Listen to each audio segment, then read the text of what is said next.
राधे राधे, जय श्री कृष्णा। दोस्तों 17 अगस्त को नाग पंचमी है और इस बार नाग पंचमी सोमवार के दिन पड़ रही है, जो नाग पंचमी के त्यौहार को और भी विशेष बनाती है। तो देखिए, धार्मिक परंपरा के अनुसार नागों को सिर्फ एक जीव नहीं बल्कि पूजनीय और दिव्य स्वरूप माना गया है और भगवान शिव के गले में विराजमान नागराज वासुकी महादेव से जुड़े सबसे प्रमुख नाग माने जाते हैं।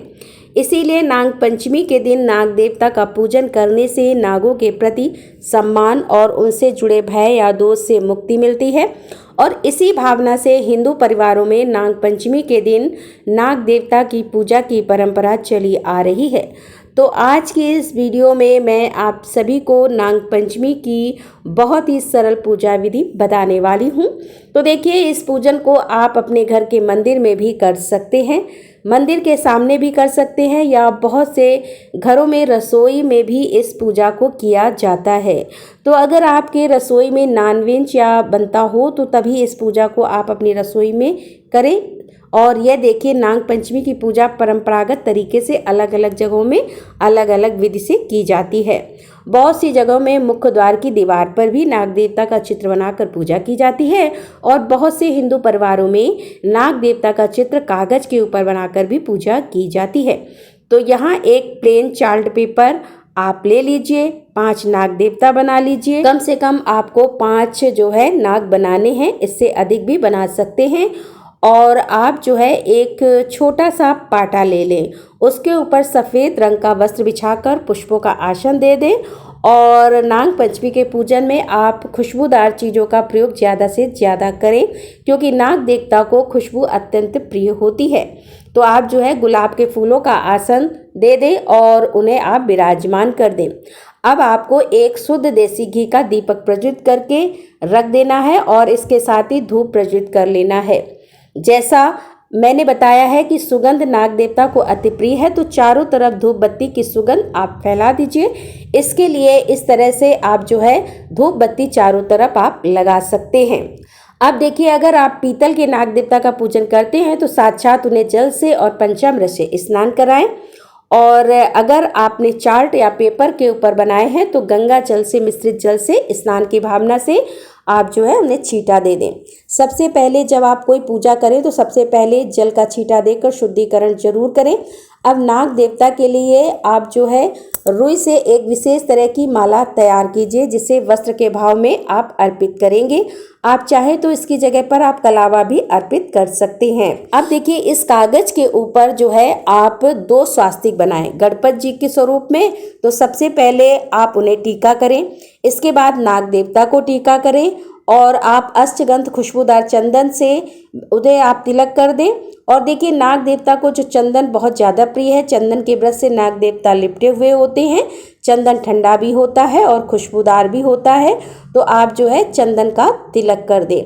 साथ ही रोली अर्पित कर दें और इसके बाद आप अक्षत अर्पित करेंगे और मन में आप देवादिदेव महादेव का स्मरण जरूर से करते रहना है। साथ ही दीपक का भी आप तिलक कर दें, पूजन कर लें और इसके साथ ही नाग देवता को आप जो है सुगंध अर्पित करें। देखिए, भगवान शिव के गले में विराजमान नागराज वासुकी महादेव से जुड़े सबसे प्रमुख नाग माने जाते हैं और भगवान विष्णु भी शेष नाग की सैया पर विराजमान होते हैं। इसीलिए हमारे सनातन धर्म में नागों को एक प्रमुख और पूजनीय स्थान दिया गया है। अब देखिए, जो भी खुशबूदार फूल आपके पास हो वह नाग देवता को अर्पित कर दें, साथ ही बेलपत्र अर्पित कर दें। देखिए, नाग पंचमी के दिन नाग देवता का पूजन करने से कुंडली में अगर राहु की दशा खराब होती है तो वह ठीक होती है। इसके साथ ही कालसर्प दोष से भी मुक्ति मिलती है। अब इसके साथ ही आप जो है हार श्रृंगार और जामुन के वृक्ष की कुछ पत्तियां हैं जिन्हें आप अर्पित कर दें। अगर आपको आसानी से मिल जाती हैं तो आप उसे अर्पित कर दें। ऐसा माना जाता है कि स्वर्ग से 3 पौधे आए हैं, जिसमें मधुकामिनी, हार श्रृंगार और अपराजिता है और इन सभी के फूलों में बहुत ज़्यादा खुशबू आती है। तो इनकी पत्तियां भी अगर आपके पास हों तो वह अर्पित कर सकते हैं। अब देखिए, नाग पंचमी के दिन विशेष रूप से कच्चे दूध और धान के लावे का भोग अर्पित किया जाता है नाग देवता को। और अगर शिवालय में जाएं आप पूजा करने तो कच्चे दूध से अभिषेक जरूर करें नाग देवता का और शिव जी का। तो इस तरह से कच्चे दूध का थोड़ा सा हम छींटा दे देंगे नाग देवता को। इसके साथ ही घर पर जो भी मिष्ठान हो उसका भोग अर्पित करें। और आपने अगर घेवर बनाया है भोग के लिए तो आप उसे भी अर्पित कर दें। इसके साथ ही कुछ दक्षिणा आप अर्पित करें पूजा में रही कमियों को पूर्ण करने के लिए। अब देखिए, यहाँ पर आप चाहें तो कपूर की आरती भी कर सकते हैं या आप दीपक प्रज्वलित करके आरती कर सकते हैं। तो इस तरह से धूप दीप दिखाते हुए नाग देवता की आप आरती कर लें। तो मन में गणपति जी का, देवादेव महादेव का स्मरण करते हुए आप आरती उतारेंगे और इस समय पर आप भगवान भोलेनाथ की आरती गा सकते हैं या गणपति जी की आरती भी गा सकते हैं। आप जो दीपक है 5 बार घुमा दें ओम की आकृति में, यह भी आरती का ही स्वरूप माना जाता है। आरती पूर्ण करने के बाद हाथ में जल लेकर आप जो है आसपास घुमाकर आचमन कर लें और इसके बाद हाथ जोड़कर नाग देवता से प्रार्थना करें कि हमारे परिवार में सुख समृद्धि बने रहे, भय और नकारात्मकता दूर रहे और सभी जीवों का कल्याण हो, सभी सुरक्षित रहे।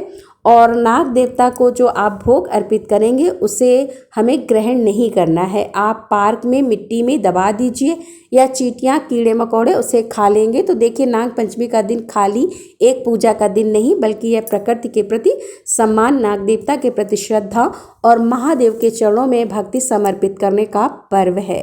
तो उम्मीद करती हूँ कि नाग पंचमी की यह सरल सी पूजा विधि आप सभी को अच्छी लगी होगी। वीडियो अगर पसंद आई हो तो वीडियो में दी गई जानकारी अच्छी लगी हो तो वीडियो को लाइक करके कमेंट में हर हर महादेव लिखना मत भूलिएगा। तो मिलते हैं अगले वीडियो के साथ, तब तक के लिए राधे राधे, जय श्री कृष्णा, हर हर महादेव, जय भोलेनाथ की।